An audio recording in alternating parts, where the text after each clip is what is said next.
आप सभी को मेरा सादर प्रणाम। मैं आपका प्यारा दोस्त विनय कुमार अपने इस प्यारे चैनल पर स्वागत करता हूँ। कैसे आप लोग? अच्छे? सुबह कैसे गई? आज की चाय कैसी रही? बढ़िया। ओके, तो चलिए आज की वीडियो शुरू करते हैं। वीडियो का टॉपिक है ज़िंदगी कैसे जिएं, ज़िंदगी में शांति लाएं कैसे। इस भीड़ भाड़ की दुनिया में, इस रोज़मर्रे की दुनिया में कैसे सुकून पाएं। तो चलिए बिना देर के वीडियो को शुरू करते हैं। शुरुआत करते हैं अपने आज की इस सुबह से। मेरी सुबह सुनते हैं कैसी रही। तो दोस्तों, मैं जब सुबह उठने के बाद में जब फिर मैं अपने रूम में आया, अपने मेडिकल रूम में आया, सब कुछ किया, तो किया करने के बाद में मैं जब अंदर की तरफ गया, अपने घर में गया, तो घर में जाने के बाद आज का माहौल देखा तो भाई माहौल बोले तो एकदम बहुत बुरा था। यहाँ तक कि मुझे रुला भी दिया आज के माहौल ने, आज की सुबह ने मुझे रुला भी दिया। ऐसा माहौल था। बताइए, मेरी माताजी यानी मेरी मम्मी को कुछ मेंटली कुछ प्रॉब्लम है, डिप्रेशन, दवा भी नहीं सूट करता उनको, दवा खाती हैं बट काम ही नहीं करता, उनको पलटी हो जाती है। बहुत कुछ कर रहा हूँ, नहीं सही हो पा रहा है, लेकिन फिर भी आज के माहौल ने और गड़बड़ कर दिया। माहौल ने इस तरीके से गड़बड़ किया कि मेंटली प्रॉब्लम होने की वजह से वो जो चाहती हैं, जो करना चाहती हैं, वो तो नहीं कर पाती हैं, बट जो नहीं करना चाहिए वो बिल्कुल कर जाती हैं। जिससे वो प्रेम राव जी बोले हैं ना एक प्रोग्राम में, रायपुर के प्रोग्राम में, कि श्रेय और प्रेय प्रोग्राम सुना होगा आप लोगों ने। तो उनमें क्या कहा उन्होंने यही कहा कि जो इंसान वो चीज़ करता है कि जो ठीक नहीं होती है, वो करता है जो उसको प्रिय पसंद होती है, यानी प्रेय करता है, श्रेय नहीं करता है। श्रेय का मतलब जो सही हो वही करना चाहिए, लेकिन इंसान क्या करता है, जिसको प्रेय, जो पसंद आ गई भाई वो चीज़ कर लिया, जो चीज़ लुभा गई उसको चाहिए, भले ठीक ना हो चाहिए। तो वही चीज़ हम लोग को यही अपनाना चाहिए कि जो हम लोग के लिए सही है, जो ठीक है वो करना चाहिए। लेकिन इंसान क्या करता है, जो सही नहीं है वो करता है। तो ये पॉइंट बना। पहला पॉइंट हमें क्या करना चाहिए, श्रेय करना चाहिए। ये हमेशा ध्यान रखें कि ज़िंदगी जीनी है, शांति लानी है, सुकून लानी है, तो मुझे तो ये फील हो गया कि हाँ मुझे श्रेय करना चाहिए भाई, जो सही वो करना चाहिए। रास्ता थोड़ा कठिन है लेकिन हमें उस पर चलना चाहिए, उसको करना चाहिए। जो हमारे लिए ठीक है, सही है, वही करना चाहिए। ये कि नहीं कि जो पसंद है वो कर ले, भाई पसंद है तो ठीक है कर ले, लेकिन उसका परिणाम क्या होगा पता नहीं है। ठीक है, यही माहौल हुआ मेरी मम्मी के साथ में कि उनको जो अच्छा लगा, जो पसंद है वो करी।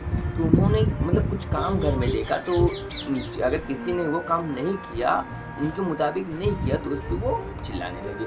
अब चिल्लाने लगी तो भाई मेंटल प्रॉब्लम है, तो कुछ ना कुछ मुँह से ऐसा चीज़ निकल जाता है जो परिवार को बहुत दुखी कर देता है। तो इस वजह से मेरे पापा को यानी पिताजी को बहुत दुख हुआ, तो जिसकी वजह से वो मुंह बना के थोड़ा सैडनेस फील हुआ उनको, तो सैड की वजह से वो बैठे थे। और मैं जब अंदर गया तो जब देखा तो सैड थे, घर का माहौल भी नहीं ठीक था, मम्मी की वजह से थे कि भाई समझ रहे हैं ना। तो चीज़ें परेशानी हो रही तो मुझे भी रहा नहीं गया, मैं अपने को रोक नहीं पाया। बोलते ना प्रेम रावत जी, वो कहते हैं कि आपके अंदर दया भी है, करुणा भी है, प्रेम भी है और गुस्सा भी है। आप जिस चीज़ को बढ़ावा देंगे वो चीज़ बढ़ेगी, तो वो आपको खा जाएगी। ये बात मुझे फील हुआ, इस तरीके से फील हुआ कि जब मैं गुस्से में हुआ तो उस तरीके से बोले तो भाई पंखा था। अब गुस्सा मुझे इतना हो गया कि मैं अपने आप को उस टाइम प्रेम रावत जी की बात मुझे दिमाग में नहीं आई, आना चाहिए, लेकिन बोलते हैं ना कि भाई गुस्सा इतना चीज़ की अच्छी चीज़ों को भुला देता है। उस टाइम तो मैं बेकाबू हो गया। और भाई पंखा था, भाई 2200 का 50 पंखा था, वो गिर गया। गिरने के बाद में भाई समझ रहे हैं ना, खराब तो होगा ही कुछ ना कुछ। तो फिर मुझे एहसास हुआ कि हाँ गुस्से में मैंने जो किया गलत किया। मेरे को भी बोल दे थोड़ा ऐसा, मतलब वैसा नहीं ज़्यादा बोले, लेकिन भाई गुस्से में भाई समझ रहे हैं ना, बोल तो कुछ हो जाती है। बाद में रियलाइज हुआ, आंसू तक भी आ गया मुझे कि माहौल बताओ ऐसा क्यों, क्या करूँ आखिर, क्या कमी है आपको, क्या कमी रहेगी, ऐसा क्यों करना चाहिए भाई। तो चीज़ें समझ रहे हैं ना, इससे सब चीज़ें तमाम चीज़ें होने लगी। फिर माहौल कुछ देर के बाद में मैंने उनसे हाथ जोड़ते प्रेम के साथ में, जब मैंने क्रोध छोड़ा, मुझे एहसास जब हुआ उसी बीच में, तो मैंने किसको लेके आया, प्रेम को लेके आया, करुणा को लेके बाहर आया। तो जब लेके आया बाहर तो हाँ प्रेम से उनसे बोला, मम्मी मुझे माफ़ करो, घर वालों को माफ़ करो, जो भी गलती हुई उसको क्षमा करो और एक नई शुरुआत करो। इसे देखिए चलो ठीक है, मानता हूँ गलती हो गई, तो फिर भी उसका ये समाधान नहीं है कि इस तरीके से चीज़ें हो। तो फिर क्या हुआ भाई, कुछ समय लगा, थोड़ी देर लगा, लेकिन गुस्से की अपेक्षा करुणा की, प्यार से, करुणा की बातों से वो समाधान हो गया। फिर शांति से सब कुछ माहौल ठंडा हो गया। ठीक है, तो मुझे ये एहसास हुआ कि हाँ, ज़िंदगी अगर जीनी है, शांति अगर आपस में चाहिए तो परिवार में सबसे पहले सहमति बनानी होगी, परिवार में मेल-जोल रखना होगा, परिवार में एकता रखना होगा। आजकल देखिए क्या हो रहा है दुनिया में यही हो रहा है कि अगर भाई-भाई हैं तो दोनों में नहीं पट रहा है भाई, नहीं जम रहा है, दोनों साथ में नहीं रहना चाह रहे हैं, कारोबार साथ में नहीं करना चाह रहे। क्यों? भाई मतलब है ना स्वार्थ भाई। दूसरे नंबर पे आज की दुनिया में क्या है? पैसा। उसको लेके लोग ज़्यादा परेशान हो रहे हैं कि भाई पैसा महाराज जी सॉरी प्रेम रावत जी क्या बोल रहे हैं? वो यही बोल रहे हैं ना कि अगर उन्नति आप कर रहे हैं तो अगर उसमें शांति नहीं है, सुकून है, तो वो भी उन्नति किसी काम की नहीं है। वो एक ना एक दिन ढह जाएगी, खत्म हो जाएगी। बिना शांति की उन्नति खत्म हो जाएगी। तो हम लोग वही तो कर रहे हैं भाई, उन्नति कर रहे हैं लेकिन शांति नहीं हो पा रही है, तो उन्नति समझ रहे हैं। अब देखिए सुबह से अगर लोग उठते हैं तो सुबह से फ्रेश होकर जाते हैं ड्यूटी पे काम करते हैं, करते करते आते हैं शाम को, फिर किसी बात की वजह से अगर पत्नी कुछ बोली या उनको उसने बोल दिया, लड़ाई शुरू, घर में महाभारत।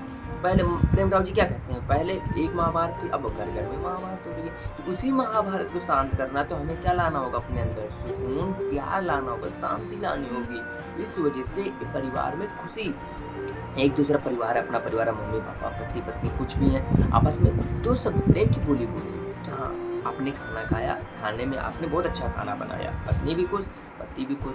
ड्यूटी कैसा गया पूछ लिया, हाँ बहुत अच्छा गया, ठीक है कोई बात नहीं, मन शांत। ये चीज़ होना चाहिए तभी तो शांति होगी। तो मेरे हिसाब से मैंने जो पॉइंट अपने हिसाब से अनुभव किया अपने ज़िंदगी में, तो पॉइंट पहला नंबर पे जो सही हो वो करना चाहिए। कोई काम करना है उसके पहले सोचना चाहिए, विचारना चाहिए, उसके बाद में वो काम करना चाहिए। दूसरी पॉइंट बनी। तीसरी पॉइंट ये बनी कि अगर परिवार तो परिवार में मेल जोल रखना होगा, किसी तरीके का गुस्सा नफरत नहीं रखना। अगर भाई गुस्सा नफरत रखें तो परिवार नहीं रहेगा, एक दुश्मन बन जाएगा। ये मेरा अनुभव है। तीसरा पॉइंट बना कि हमें परिवार में सहमति और प्यार और करुणा दया रखना है। चौथी पॉइंट मेरे हिसाब से ये बना मेरी जिंदगी का, प्यार की बोली, कम बोली। जिससे मतलब ये कम बोली का मतलब कि जहाँ जरूरत हो वहीं बोला जाए, बिन मतलब के ना बोला जाए। परिवार है, एक दूसरे के साथ में ज़्यादा बोलेंगे भाई तो दुख होगा, कम बोलेंगे जरूरत के हिसाब से ठीक है। तो उस हिसाब से क्या होगा, जिंदगी अच्छी रहेगी, मेल जोल समान रहेगा और प्रेम प्यार बना रहेगा। तो कैसे लगी वीडियो आज की? अच्छी लगी हो तो ज़्यादा से ज़्यादा लोगों को शेयर कीजिए और एंजॉय कीजिए। भाई जिंदगी में शांति बिना कुछ नहीं होगा, इसलिए मुझे गर्व है, मुझे खुशी है कि मैंने श्री प्रेम रावत जी को पाया है। श्री क्या भाई डॉक्टर हो गए, डॉक्टर प्रेम रावत जी को हमने पाया। तो मुझे बहुत खुशी है कि ऐसे मार्गदर्शक को हमने ज़िंदगी में पाया। उनको बहुत सुनना चाहिए, रोज़ सुनना चाहिए, सुनने से हिम्मत मिलती है। जब गुस्सा था उसके बाद में जब आया, मैंने जब कुछ शांत हो गया तो सुना, तो वाकई में लगा। देखिए लॉकडाउन था, लॉकडाउन में कितना सीरीज दिए, हिम्मत का समय दिए, लॉकडाउन सीरीज दिए, तो उससे हिम्मत मिली ना कोरोना काल में। तो वही चीज़ें हैं, उनको सुने और समझें और ज़िंदगी में शांति और सुकून लेके आए, प्रेम लेके आए। क्योंकि ये ज़िंदगी का भरोसा नहीं है, कब क्या हो जाए। आप लोग देख भी रहे हैं किसके साथ में कब क्या हो जाता है। तो ज़िंदगी में सुकून लाए, नफरत ना लेके आए, शांति से रहें। Okay, thank you.